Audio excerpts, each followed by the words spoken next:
Philippe, les amis, Philippe, le roi de Belge, va faire un tour au Congo. République démocratique du Congo. Vous savez qu'il y a deux Congos, n'est-ce pas? Il y a le Congo Brazzaville et le Congo République démocratique du Congo. La différence, c'est que le Congo Brazzaville a été colonisé par la France, le Congo RDC colonisé par les Belges. Philippe, le roi des Belges, va visiter le Congo Kinshasa, si vous préférez, pour remettre un masque culturel. Vous connaissez ces masques, tout ça. Les masques qui ont été volés, pris, dérobés depuis très très longtemps. Enfin, finalement, bon, en guise d'amitié, on vient vous rendre votre masque qu'on a pris il y a très longtemps. Et aussi, il en a profité pour décorer un caporal Albert Kounyoukou. Décorer un caporal Albert Kounyoukou, un monsieur de 100 ans d'âge qui a combattu pour la Belgique pendant la Deuxième Guerre mondiale, à Alger et en Birmanie. Décoré, vous savez, décoré avec étoiles, tout ça. Bon, je vous remets votre masque.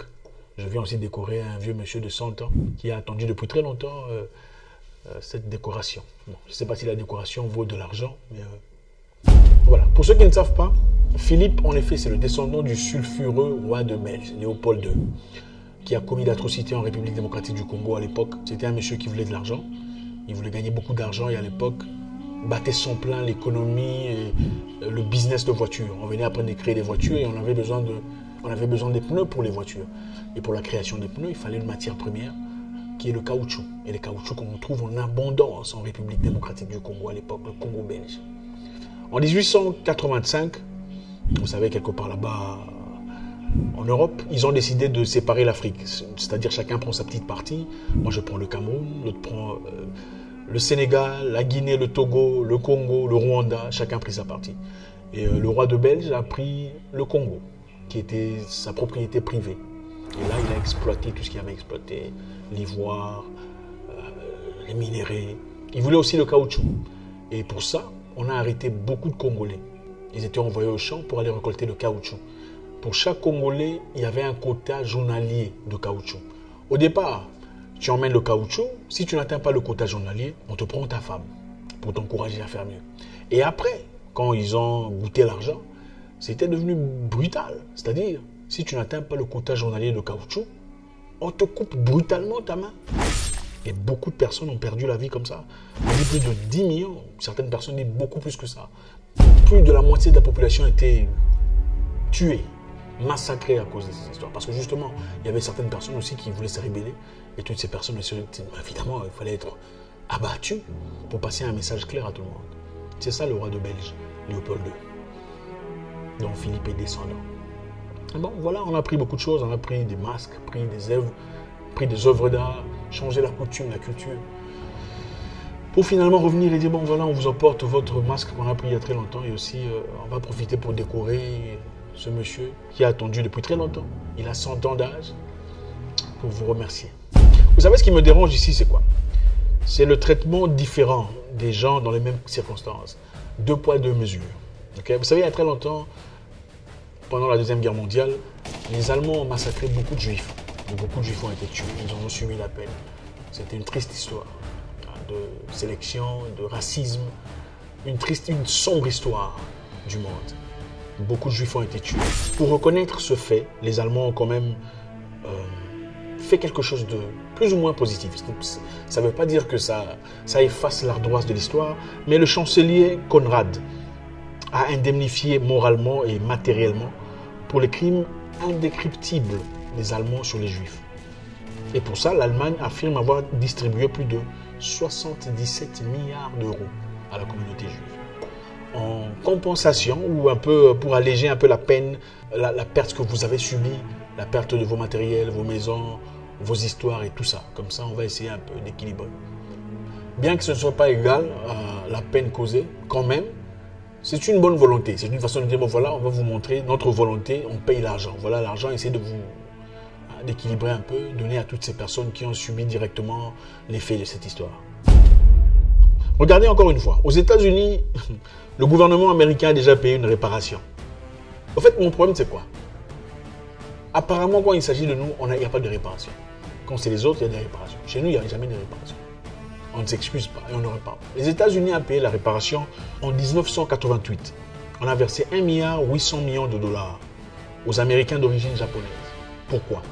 Parce qu'à l'époque, pour ceux qui savent, pendant la Deuxième Guerre mondiale, le Japon et les États-Unis n'étaient pas en très bon terme. Comme il y avait beaucoup de populations japonaises qui vivaient déjà aux États-Unis et qui étaient américains, qu'est-ce qu'on a fait? C'était injuste, mais on a arrêté tous ces Japonais. On les a mis dans des centres de concentration aux États-Unis. On les a dit, bon, des peurs que vous ne soyez peut-être des espions, on va vous arrêter. Ils ont subi une maltraitance d'une certaine façon.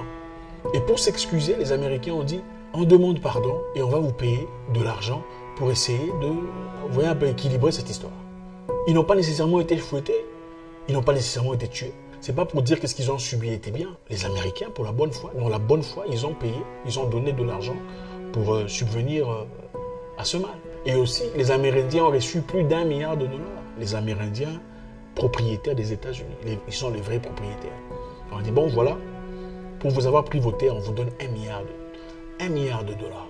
Mais curieusement, regardons le compte de l'Afrique. Ce qu'ont subi les Américains d'origine japonaise était triste et malheureux et regrettable. La moitié de la population à Hawaï sont japonais. Imaginez-vous, vous vivez dans un pays, vous êtes sénégalais d'origine, vous vivez en France depuis très longtemps, et puis soudainement, la France et le Sénégal ont des problèmes. Vous êtes né en France, les Français vous attrapent et vous arrêtent parce que vous êtes d'origine sénégalaise. Donc ça veut dire que vous êtes probablement en train d'espionner pour le compte du Sénégal. C'est ce qui s'est passé aux Japonais ou aux Américains d'origine japonaise. Et pour ça, les Américains se sont excusés en payant de l'argent. Plus d'1 milliard de dollars. Nous sommes désolés pour avoir fait ça.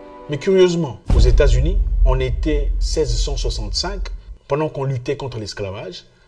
Le général Sherman et 20 ministres noirs ont récupéré des terres sur les milieux confédérés. C'est-à-dire, on avait récupéré des terres venant des propriétaires d'esclaves. À chaque lieu où il y avait propriétaire d'esclaves, on a pris les terres, on a essayé de redistribuer les terres aux Africains ou aux Noirs. On a dit à chaque mois, on donnera 40 acres de terre et un mule pour chaque Africain victime d'esclavage. On a discuté, on s'est arrangé, on a dit OK. Et beaucoup de propriétés entre la Caroline du Sud et la Floride. Et des milliers de familles noires étaient réjouies, ils sont partis là-bas espérant avoir finalement une vie bien. Finalement développer une économie, finalement avoir la capacité de léguer de l'argent à leur génération à venir. Quelques temps plus tard, le nouveau président de la République a aboli cette histoire. Il a dit niet. Il a pris les terres et les a remis aux personnes qui les occupaient juste avant. Donc techniquement, c'est-à-dire, on prend les terres, on donne aux Noirs pour qu'ils développent leur propre économie, leur propre structure. Les Noirs se déplacent en famille et vont sur les terres occupées, commencer déjà à travailler. Quelque temps après, le prochain président dit non, sortez. On rend les terres aux personnes qu'il fallait. C'était une façon de bafouer l'intégrité, la moralité des gens. C'est bien triste de voir, mes amis. En Namibie, les Allemands ont commis d'atrocités incroyables. On a massacré les Namibiens. Il y a eu génocide qu'ils ont reconnu il y a un temps. Ils ont reconnu qu'il y a eu génocide, mais ils ne sont pas excusés. Ils n'ont pas dit nous nous excusons pour ce qui s'est passé. Ils disent non, on reconnaît qu'on a tué beaucoup de gens. Mais contrairement à ce qu'ils ont fait pour nos frères juifs, qui méritent tout à fait ce qu'ils ont reçu d'ailleurs, on a juste dit bon, on reconnaît ce qui s'est passé, mais on n'a rien payé. Et aussi, comme vous le voyez évidemment, dans le cas de la République démocratique du Congo, avec tout le mal que les gens ont vécu, les vies qui ont été perdues, la pression, la mort, le pillage, le vol, la destruction. Bon, ce qu'on vous apporte, vous, c'est un masque et une décoration pour un ancien combattant de 100 ans qui ne recevra peut-être pas de l'argent, rien du tout, pour avoir donné sa vie au nom de quoi, je me demande. C'est donc ça, le monde dans lequel on vit. 2 poids, 2 mesures. Est-ce que vous pensez que les Africains méritent d'être payés, de recevoir des récompenses, des indemnités pour le mal subi? Pourquoi les autres reçoivent et pas nous? C'est ça la question. C'est bien de venir en Afrique dire bon, ok, je vous apporte le masque, je vous apporte la paix et tout. C'est génial tout ça. Mais est-ce que ça vaut le pouvoir financier qu'ont reçu les Juifs, les Amérindiens, les Japonais et tout le reste? C'est injuste, n'est-ce pas? Le caporal Albert Kikuyu dit lui-même, à la fin de la guerre, on nous a donné un repos d'1 mois. Après, nous sommes revenus au Congo. Les Belges nous ont bien accueillis. Et à notre retour, ils ne nous ont pas pris en charge.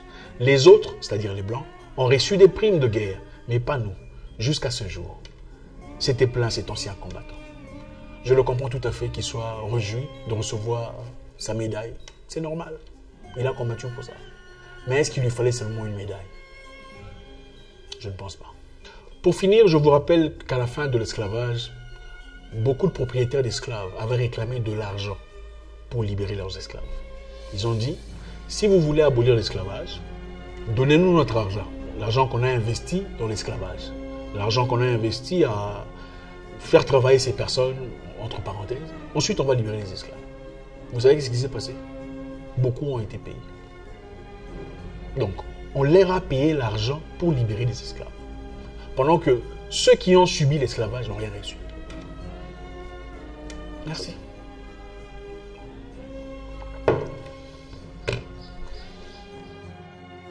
Le Congo il est toujours occupé jusqu'à maintenant et les Occidentaux ils sont là, ils pillent nos minerais. C'est pour ça que nous on est ici, on est en train de galérer ici. Nous on aimerait bien retourner au Congo et tout ça, mais il n'y a pas moyen de vivre là-bas. Il n'y a pas moyen, pourquoi? Parce qu'on est pillé.